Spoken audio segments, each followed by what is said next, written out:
track coach Michael Ford in Paris, France for the Olympic Games, and of course the sprint coach for the United States team. And what a day. Michael, first of all, thanks for your time. I hope you're enjoying the all of everything, the atmosphere of the Olympic Games and also France. But my goodness, what a finish in the 100 meters with Noah Lyles, Thompson, Curley. Have you ever seen anything that close?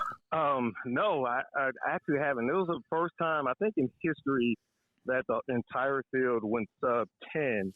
So that was amazing. That was just amazing to see that. And then Noah didn't have the greatest start. I think he was still in last place going through 60 meters. And his top end speed is so good. His last 60 meters was his last 60 was faster than his first 60, which doesn't make. In most of the time, people are decelerating at that point, between 80 and 100, but he's still accelerating. And I think that's what won him. And I think him leaning with his chest. I think the Jamaican Thompson, he didn't lean with his chest. And I think that's why Noah won. Yeah, some of the fundamentals that you're taught when you teach your athletes or whatever. What does this mean for Noah Lyles? I know he's a confident young man. He's been through a lot. But what do you think winning the 100 meters, the gold, means to him? Well, it was funny. So today he has his first round today of his 200. They didn't get a lot of time to celebrate that 100 last night, but it means a lot to him. I think that was one of his goals. He set the high expectations after winning last year at the World Championship. And he said, hey, I want to win 3 gold medals, and it has to start with the 100. And I think through the rounds, he got second in his first round. He got second in the semifinal. And but he was looking really good in his block starts and his running and even his practices leading up to the games. And I think I remember talking to his coach last week. He said, Mike, Lance Bromell, he said, I think he'll run 9.7, but I don't know if the 9.7 will win the meet. And I guess it did win the meet. So he's on a cloud. He's on a cloud 9 right now. He's very confident going into this 200. And I wish he had a little bit longer to celebrate that 100 championship. But he has to get ready for the 200 tonight. But he'll have a day off. His semifinal won't be until Wednesday also. So in the semifinals, I saw where, Curley crossed the line second, and he was glancing at who was first, and I don't know if it was Thompson. It was Thompson. And then Lyles kind of did the same thing. Both of those semifinals were both also incredibly tight. Is there gamesmanship when you see guys like that? They're kind of staring at the guy in front of them because they maybe know they have more left.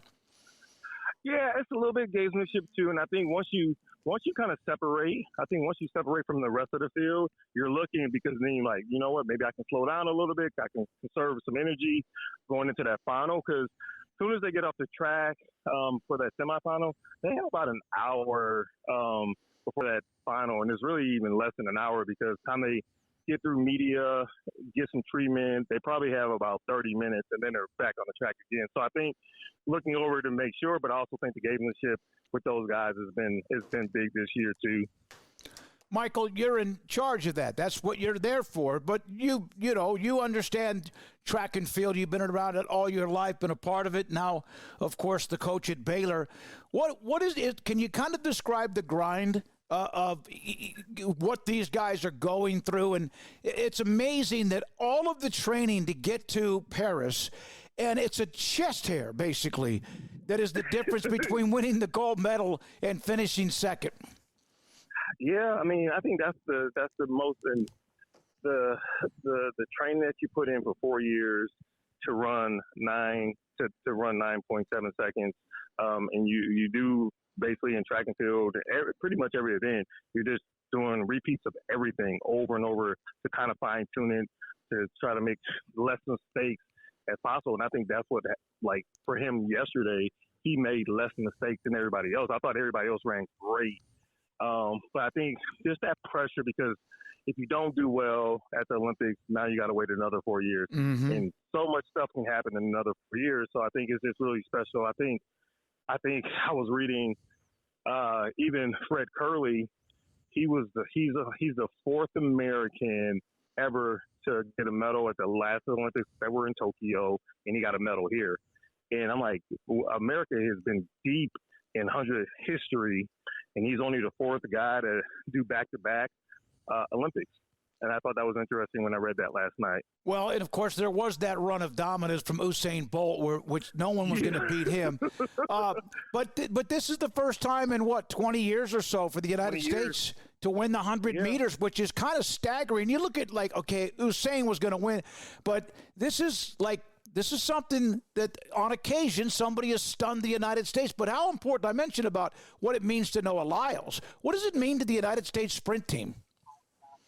It meant a lot. I mean, I think if you look at the last few years, the U.S. sprint team is, I would say, post Usain Bolt, we pretty much dominated the one and the two since he retired. We swept at World Championships. We did well at last year's World Championships. We did well at the championships in Eugene. We swept the 200 in Eugene. I think we had 2 or 3 medals at the World Championships last year. So I think the dominance is coming back to the U.S. But I know Jamaica, their guys are still young too. So I love the rivalry of that. But I think just the American sprinters I think they got a little tired of losing to the Jamaicans. Or even the Italians. Italian won last. He won the last Olympics. Yeah, Jacobs won, I think, in Tokyo. Michael, what's it like to be there? You've traveled afar because of track and field in your time in the sport, but what's it like to be there among everything? And do you ever have chance to get away from what your role is as a sprint coach and kind of take anything in? Honestly, I have not taken anything in between coming to the track. Well, the U.S. team we actually rented out a facility, so pretty much every U.S. sport team can go to a facility, just one facility. They have indoor track, outdoor track, swim pool, basketball courts, everything. So we normally train there mostly in the mornings before the track meet started. And then I'm at the track. They have a morning session. I left a morning session. We had the 400 hurdles go off this morning. I actually washed some clothes this afternoon, grabbed some lunch, and then I'm back at the track right now for these 200s. But I think once the relays get done and once the morning sessions are done, I have a little bit more time to kind of go sightsee. And I'll spend 2 more days after track's over, and I'll do some sightseeing. Yeah, you've got another full week and 2 or 3 days before you're coming back. I mentioned you've traveled abroad. Had you been to France before? Is that one of the places you've been before during whatever you've done with your career? Yeah, I've only been to France once, and the last time I came to France was an Olympic year, and it was in 2008 when I worked with Jeremy and Reggie Witherspoon. Mm-hmm. They both had a meet here at the same facility. Only difference is they remodeled the inside. So it's special because they both ran really well here in the 400 that day. And so, but it's a beautiful complex. Paris has done a great job with the complex. The weather's been on and off. It's a little bit, feels like Texas been a little bit hot, a little bit humid, mm-hmm. A lot of rain. But they put on a good show, at least for the track. I saw the note about Ezekiel Nathan.